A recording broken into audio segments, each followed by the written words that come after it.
Adani spoke about technology and innovation and how the Adani Group is making efforts to incorporate tech and AI in every sector. He also added the efforts in renewable energy are transforming the battle against climate change into a remarkable success story. Let's go across and listen in to what he had to say. Let me give you a few examples on how we're using technology. In ports and logistics, we are one of the largest players in the world. But rather than claim our own accolades, we are actually implementing technology and learning from our peers. And we use simulation-based training for complex roles like crane operators, wharf checkers, to exponentially increase the productivity of the workforce. In the airport sector, where we manage 7 international airports in the country and are building the country's largest new airport at Navi Mumbai, we have placed our bets in technology to help us plan better, simulate design and planning better, as well as improve operational efficiency by making the entire airport infrastructure completely connected. Some of the things that we're doing at the airports, which some of you might actually have experienced, is obviously DigiYatra. We are focusing a lot in making sure that we drive adoption of DigiYatra across our airports. We're focusing on improving the travel experience for our passengers, but at the same time, keeping in mind privacy regulations. And we're managing the entire airport more efficiently by making sure that with the connected network of assets, how do we make sure that maintenance, operations, everything happens just in time. For this, we rolled out earlier this year Avio. It's the enterprise app that connects to all of our stakeholders to make sure that all the stakeholder roles that happen, as well as all the airport operators roles that happen just in time, and decision making happens in a data-driven manner. Let me give you one example from the energy sector too. In 2016, we completed what was at that point of time the world's largest solar power plant in Kamuthi in Tamil Nadu. It was built in a record time of 8 months. That means we were adding 2.7 megawatts every day. Today, we are building another renewable energy plant in Khavda near the border of Gujarat and Pakistan. If you thought that Kamuthi was big, this is super massive to say the least. It is 5 times the size of the Paris metropolitan area. And when completed, it will generate 30 gigawatts of renewable energy, making it the world's largest man-made source of power, renewable or otherwise. And in Khavda, the beneficial use of technology is allowing us to add 10 times what we did at Kamuthi. That is 25 megawatts every single day. And to put that in context, Kamuthi, the entire plant took us 8 months to build. We are adding that entire capacity every month. And the only way we've been able to do this is by using technology to make planning, supply chain, everything more seamless than it ever was. Technology is assisting us in our social work as well. The Adani Skill Development Center runs Saksham, a great example of how we are using technology for social good.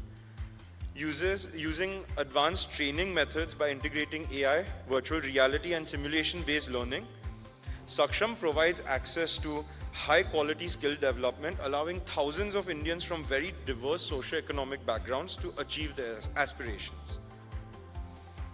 Another example is Taranga, a part of the Aravalli Hills in Gujarat, where we've undertaken the challenge of afforesting 1,500 hectares of green hills.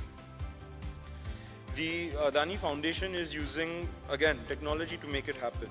We are using satellite-based monitoring to track the growth of the forestation, as well as using drone-based seeding to measure obviously the seeding part, but also how the growth of the plant is. What's the soil moisture, the carbon, and the nutrient content. In another project called Suposhon, a mobile application that we've developed is being used to input the screening data of children, adolescents, and women. The app helps the village level health volunteers identify the status of undernutrition among the targeted beneficiaries, and supports us in planning the course of action, helping track data in real time remotely. All of these instances show that the beneficial use of technology can be truly a powerful force for societal upliftment and economic growth. Now, unfortunately, we are also in an era where we see technology being applied for the wrong causes, and increasingly so. Fake news, deep fakes, fake photos, videos, fake money, online scams, spoofing, phishing, and endless things more. The list is, keeps on growing. As new technology comes in, people find new ways. As the scope and power of technology grows, we must be careful not to let the harmful use of technology overshadow the beneficial use. In other words, the technology is only as good as the benefit it provides. And that brings up the question in my mind, how should we make use of it to benefit this generation, the next generation, and our nation? As our world enters a new era of rapid digital transformation, technology stands at the forefront of shaping global development. While physical infrastructure remains essential for developing countries like ours, the digital realm is already key to advancing our economic growth, enhancing governance, and solving our societal challenges. In a recent podcast, Eric Schmidt, Google's former CEO and one of its founders, admitted that this growth is happening much faster than anticipated. And he's one of the best computer engineers in the world, arguably, advising government bodies and chairing international forums. What is most interesting from this podcast is his perspective on what he calls innovation power. We all know that historically a nation's power came from its military prowess, as well as its scientific progress. However, Schmidt said that AI is shaping the next era of humanity. Inventing new things and bringing scale into new tech is how countries and humanity will become powerful and remain powerful. In 2014, India's GDP was about $1.8 trillion. It had been built up over 66 years of independence. In the past decade, that number has more than doubled. While this growth is great news, and we are also building the basic infrastructure that India needs, the power-up that our nation desperately needs to catch up with the developed world is high-end technology. Already the superpowers of the world are racing to own the new game changer, AI. Its powers of assimilation are already mind-boggling, and you can well imagine what AI will be capable of doing as LLMs and computing power expands. Just imagine a future where Gen AI converges with quantum computing, and I don't think this is too far ahead. I believe it would unlock possibilities that are difficult to imagine with today's tools.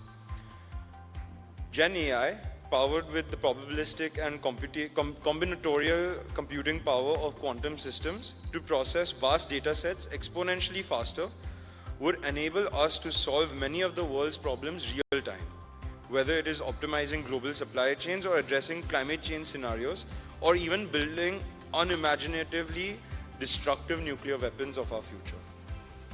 Clearly, the future of technology is both scary and exciting. But be it scary or exciting, we cannot afford to ignore it, or even go slow in the use of it, either as a nation or as its citizens. India cannot stay out of this global race. Our generation will have to be its driver, and there is a lot of catching up to do.